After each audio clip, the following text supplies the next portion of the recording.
నమస్తే, welcome to Nandigam news. ఈనాటి వార్తా విశేషాలు.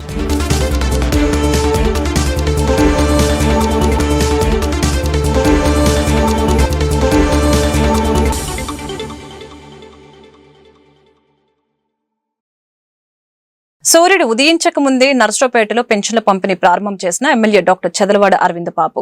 పట్టణంలోని పలు వార్డుల్లో పింఛన్లు అందజేసిన ఎమ్మెల్యే డాక్టర్ చదలవాడ అరవింద్ బాబు నర్సరావుపేట పట్టణంలోని పలు వార్డుల్లో శనివారం ఉదయం ఎన్టీఆర్ భరోసా పింఛన్ పంపిణీ కార్యక్రమం ఘనంగా నిర్వహించారు.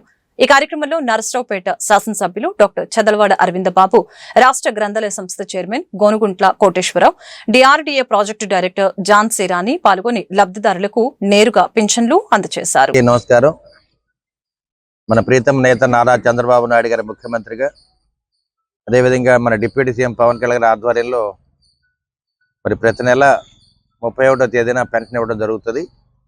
ఏదైనా 1వ తేదీ సెలవు కనుక వస్తే కనుక పబ్లిక్ హాలిడే, మనం 31వ తేదీన పెన్షన్ ఇవ్వడానికి ప్రభుత్వం సిద్ధంగా ఉంది. ఇటువంటి కార్యక్రమంలో ఎన్టీఆర్ భరోసా పెన్షన్ని ఇవాళ 31వ తేదీనే మరి 11వ వార్డు, 12, 13 వార్డులో పంచడం జరిగింది. నర్సరావుపేట నియోజకవర్గంలో ఎప్పుడు కూడా 6:15కే మేమందరం కూడా బయటకు వస్తాము. ఇంకా సూర్యుడు కూడా ఉదయించలేదు, అయినా కానీ 3 వార్డులు కూడా కవర్ చేసి చాలా మందికి పెన్షన్స్ ఇవ్వడం జరిగింది. ఇది మొత్తం కూడా మన సచివాలయ సిబ్బంది మరి వాళ్ళ యొక్క ఆలోచనతోటి కార్యక్రమాన్ని మధ్యాహ్నం 12 గంటల లోపలే కంప్లీట్ చేస్తూ ఉన్నారు.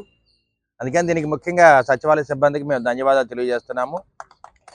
గడిచిన ప్రభుత్వంలో వాలంటీర్ లేకపోతే పెన్షన్స్ పంచలేమని చెప్పారు, కానీ సచివాలయ సిబ్బంది దీన్ని చాలా చక్కగా అమలు చేస్తున్నారు. కాబట్టి సచివాలయ సిబ్బందికి ధన్యవాదాలు తెలియజేస్తూ, ముఖ్యంగా ప్రజలందరూ కూడా మరి ఎన్టీఆర్ భరోసా పెన్షన్ని సకాలంలో ఇస్తున్నందుకు, మరి ఒకరోజు ముందుగానే ఇస్తున్నందుకు ప్రజలందరూ కూడా సీఎం గారికి, డిప్యూటీ సీఎం గారికి ధన్యవాదాలు తెలియజేస్తారు. కాబట్టి అందరూ కూడా మరొకసారి థ్యాంక్ యూ సీఎం సార్ అనండి.